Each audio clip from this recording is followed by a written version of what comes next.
to another Story Lab. This week, we're talking about trust, while we look at the story of a man who had to dig himself out of a pretty big problem. Oh, and we're also going to be doing this. 3, 2, 1!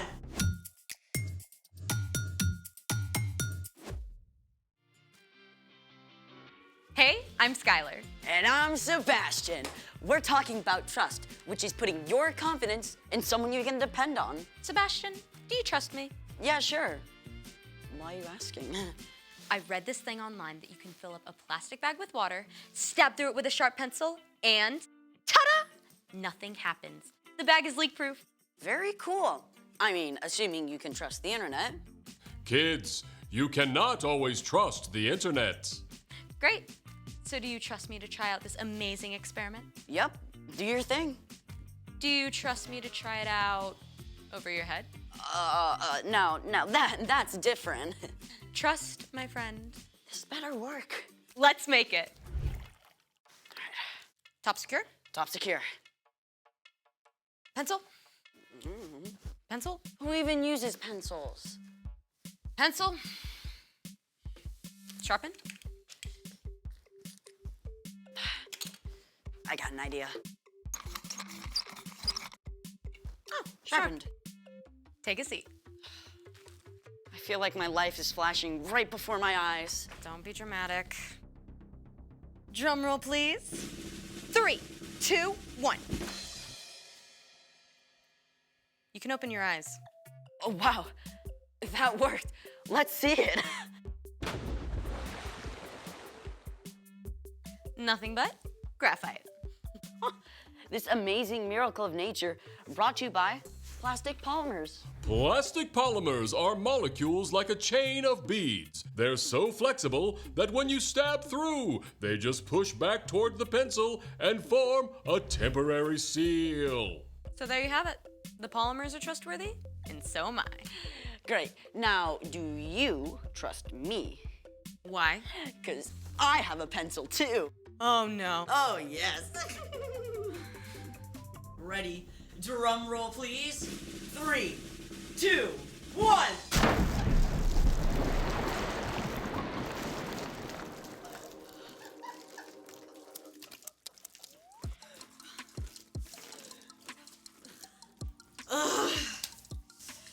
It's time for... The story before the story.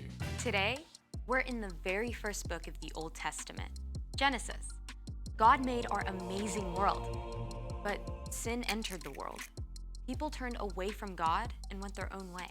But then, God picked one man, a guy named Abraham. And even though Abraham was like 90 years old and had no kids, God told him to look up. And God promised he would have more kids than stars in the sky. Yeah, and the entire world would be blessed through Abraham's family. And Abraham did have a kid, Isaac. Isaac just so happens to be the hero in our story. Hey everyone, I'm Erica. Hey, Erica. In today's story, Isaac was in search of water. Isaac and his family and herdsmen lived out on the plains in the land of the Philistines. And for them, water was life. If they didn't have access to a good, clean well, they couldn't survive. Fortunately, Isaac and his family had some really great wells. They had plenty to drink, and their crops were growing well. Isaac seemed right on track to be living out the promises God gave his father, Abraham. Unfortunately, the Philistines who lived nearby and their king, Abimelech, became jealous of Isaac's success. They shoveled dirt into his wells, and he didn't have water anymore. You have become too powerful. Move away from us. Isaac had plenty of men who could stand against the Philistines and fight. But instead of fighting, he decided to trust God to take care of him. So, Isaac chose to keep his cool. He and his family packed up everything they owned. They moved on and made camp in the valley of Gerar, where Abraham had lived for a time, many years before. All right, man, let's open up those old wells my father dug. Abraham's old wells filled with cool, clear water once again. The happy herds and flocks could drink their fill. Things were great until the nearby Philistine herdsmen showed up to challenge Isaac's servants. Step aside. The water's ours. You're gonna have to fight us for it. Whoa, easy does it, fellas. There's plenty of land in this valley for everyone. We'll move along. Again, Isaac could have fought back, but instead, he trusted. He and his family and his servants and flocks all moved camp down the valley. Once again, his servants set out to dig new wells. The new wells also produced clean, clear, cool water. But it wasn't long before the Philistine herders arrived on the scene to take over these new wells too. Yes! Another day, another well for us. Take it down a notch, please. There's still room for everyone. But we could knock them flat. Yes, we could, but we're not going to. Move on out, boys. A third time, Isaac and his men moved camp, and Isaac's servants dug fresh wells once again.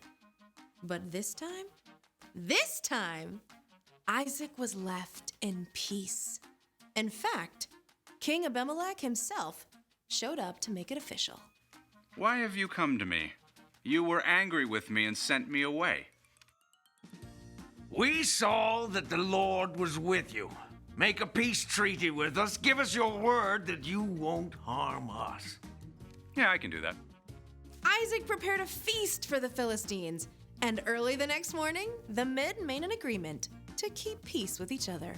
Then, the Philistines went on their way. The end. So Isaac kept trusting God no matter what. And finally, Abimelech showed up to make peace.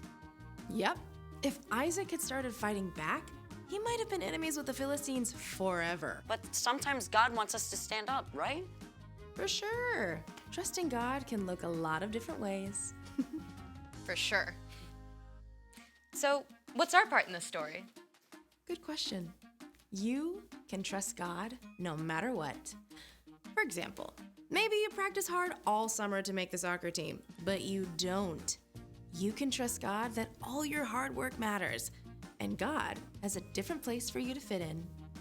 Or you're starting at a brand new school. You can walk through those doors trusting that you are loved by God, and you will be okay, even if it takes a while to find your place. Oh, I totally had to trust God when I got a cavity filled last month. Right there. It did not feel super awesome. There are so many reasons to trust God. One of the best is because God sent Jesus to give his life for you and me. Putting your faith in Jesus shows you trust God. For sure. I think y'all got it. Bye for now.